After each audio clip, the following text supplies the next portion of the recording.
बिस्मिल्लाहिर्रहमानिर्रहीम। आज हम डिस्कस करने जा रहे हैं सेल साइकिल को। हमने सेल साइकिल वाला चैप्टर स्टार्ट किया था, उसमें क्रोमोसोम्स को डिटेल में स्टडी किया। आज हम पढ़ने की कोशिश करते हैं कि सेल साइकिल है क्या। The sequence of changes which occur between one cell division and the next is called cell cycle. Cell cycle उस सीक्वेंस ऑफ चेंज को कहते हैं। फॉर एग्जांपल, अब यहाँ पर देखो, एक सेल है जो डिवाइड हो रहा है। यहाँ से एक सेल से दो सेल बने फॉर एग्जांपल। अब जो टाइम पीरियड लगेगा इस सेल को, जो टाइम पीरियड लगेगा फिर से डिवाइड होने में, उस इंटरवल टाइम पीरियड, उस सीक्वेंशियल इवेंट ऑफ चेंजेस को हम सेल साइकिल कहते हैं। सीक्वेंस ऑफ चेंजेस को मीन्स एक सेल यहाँ से यहाँ तक डिवाइड हुआ, अब इसके बीच में टाइम है, उस टाइम के बाद फिर जो है ना ये डिवाइड होना है। तो इस पूरी सीक्वेंस ऑफ चेंजेस को हम क्या कहते हैं? सेल साइकिल कहते हैं। यह सेल डिवाइड हुआ था, फिर आगे चलकर डिवाइड हुआ, फिर वो चलकर डिवाइड होगा, एक साइकिल नुमा स्ट्रक्चर रिपीट होता चला जाएगा। इस पूरे फिनोमेना को हम क्या कहते हैं? सेल साइकिल कहते हैं। सेल साइकिल के दो फेज होते हैं। It has two phase. एक फेज को हम क्या कहते हैं? Interphase, which is non dividing phase. और दूसरा होता है एम फेज, जिसे हम माइटोटिक फेज भी कहते हैं, जिसमें एक्चुअली सेल डिवाइड होता है। The cell undergoes a sequence of changes which involves period of growth, ये ग्रोथ का पीरियड होता है, replication of DNA followed by cell division. This sequence of changes is called cell cycle. अब आपको मैंने यहाँ पर ये बात समझानी है कि सेल साइकिल जो है उसके दो फेज़ होते हैं। एक होता है इंटरफेज और दूसरा होता है एम फेज़, जिसे हम माइटोटिक फेज़ भी कहते हैं, एम फेज़ जिसे हम डिवाइडिंग फेज़ भी कहते हैं। इंटरफेज में क्या होता है कि सेल अपने आप को प्रिपेयर करता है। प्रिपेयर का मतलब ये है कि अपने आप को तैयार करेगा कि सेल जो है ना वो डिवाइड होना है। अब डिवीजन के लिए अपने आप को तैयार करेगा। अब सेल के पास जो डीएनए है उसकी कॉपी को ये रेप्लिकेट करेगा, डीएनए को रेप्लिकेट करेगा, क्योंकि एक सेल से दो सेल बनने हैं ना, तो डीएनए को भी डिवाइड होना है। अगर ये डीएनए की कॉपी नहीं बनाए तो सेल में डीएनए की तादाद जो है ना वो कम होती जाएगी। तो ये पहले क्या करेगा कि डीएनए को भी रेप्लिकेट कराएगा, और उसके अलावा जो भी चीज़ें सेल साइकिल के लिए या सेल की डिवीजन के लिए नेसेसरी है वो अपने आप में बनाएगा। जब वो सारी चीज़ें मुकम्मल हो जाएंगी तो उसके बाद चला जाएगा ये डिवीजन फेज़ की तरफ, जिसे हम एम फेज़ भी कहते हैं। तो आज हम डिस्कस करने जा रहे हैं कि इंटरफेस है क्या और इसके अंदर कितने कितने फेसेस होते हैं।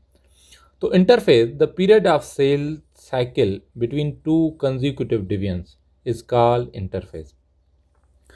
टू कंसेक्यूटिव डिवीजन्स के बीच में जो पीरियड होता है, फॉर एग्जांपल लिखो, यहाँ पर देखो, एक डिवाइड यहाँ पर हुई, एक सेल की डिवीजन यहाँ पर हुई और दूसरी सेल की डिवीजन यहाँ पर हो रही है।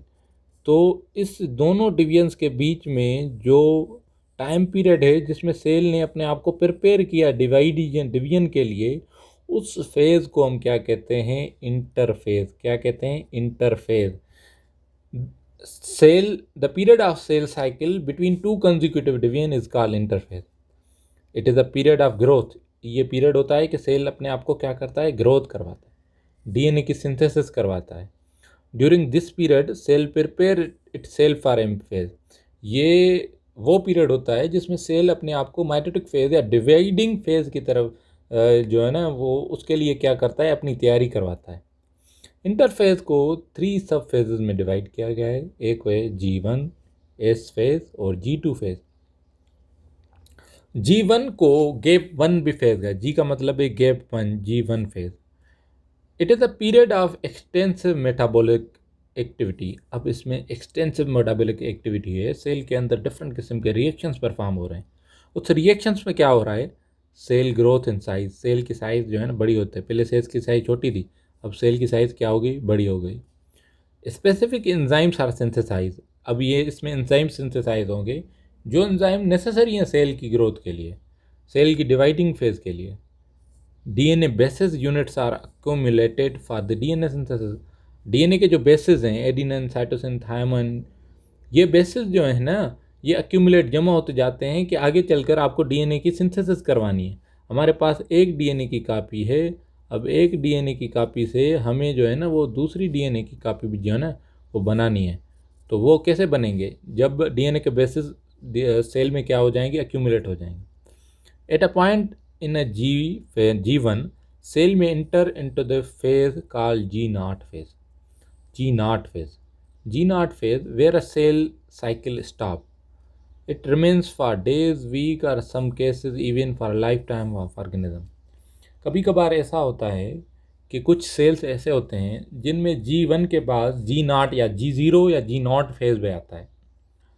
इस फेज में का मतलब ये होता है कि ये उन सेल्स में आता है जो सेल डिवाइड नहीं होते, एक ही बार ज़िंदगी में बनते हैं, उसके बाद वो मर जाते हैं, आगे चलकर डिवाइड नहीं होते हैं। जैसे कि हमारे WBCs जो है ना, वो उनकी लाइफ साइकिल जो है ना 120 दिन जो है ना, वो WBCs जो है ना वो हमारी ज़िंदगी में एक ही बार बनते हैं, उसके बाद जो है ना वो ख़त्म हो जाते हैं, फिर न्यू WBCs बनते हैं। और और उसके अलावा मैं बात करूं RBCs की, रेड ब्लड सेल्स की, तो ये भी न्यू बनते हैं, ये आगे चलकर जो है ना वो डिवाइड नहीं होते। उसके अलावा हमारे न्यूरॉन्स हैं, न्यूरॉन्स ये भी डिवाइड नहीं होते अगर पूरी स्पेशलाइज्ड हो गए। तो हमारे जो स्टेम सेल्स होते हैं वो न्यू न्यूरॉन्स बनाते हैं, न्यूरॉन चलकर आगे डिवाइड नहीं होगा। तो कुछ में सेल साइकिल कुछ सेल्स में स्टॉप हो जाती है, उन सेल साइकिल स्टॉपेज को हम क्या कहते हैं, G0 फेज कहते हैं। अगर जो सेल्स डिवाइड होने होते हैं उसमें G1 के बाद एक और फेज आता है जिसे हम क्या कहते हैं, एस फेज या सिंथेसिस फेज। एस फेज में क्या होता है कि रेप्लिकेशन ऑफ DNA होती है। अगर DNA का मालिक्यूल एक है तो उसको रेप्लिका होकर वो दो बनते हैं। अगर DNA के मालिक्यूल 46 हैं तो रेप्लिकेट होकर 46 + 46 92 बनते हैं। क्योंकि आगे चलकर सेल को डिवाइड होना है और सेल में आधे आधे क्रोमोसोम्स और आधे जो DNA के मालिक्यूल्स हैं वो डिवाइड होने, अगर रेप्लिकेट नहीं होगा तो DNA के मालिक्यूल्स की तादाद जो है ना वो कम होती जाएगी। उसके बाद G2 फेज होता है। इस फेज के बाद कौन सा फेज होता है, G2 फेज, जिसे हम गेप 2 भी कहते हैं, प्री माइटोटिक फेज कहते हैं। डिवाइडिंग फेज से पहला वाला phase. Following changes occur during this phase. Cell growth in size, cell की साइज वाले। सेल ऑर्गेनील्स आर रेप्लिकेटेड, जैसे कि माइटोकॉन्ड्रिया है, क्लोरोप्लास्ट है, उसके अलावा राइबोसोम्स हैं, ये भी जो है ना रेप्लिकेट होते हैं, इनकी नंबर भी इंक्रीज होता है।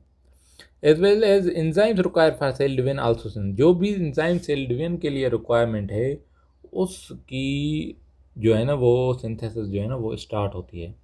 तो आज का हमारा जो टॉपिक था उसमें हमने सेल साइकिल का इंट्रोडक्शन दिया कि सेल साइकिल है क्या, उसके बाद इंटरफेस को डिस्कस किया कि इंटरफेस होता क्या है।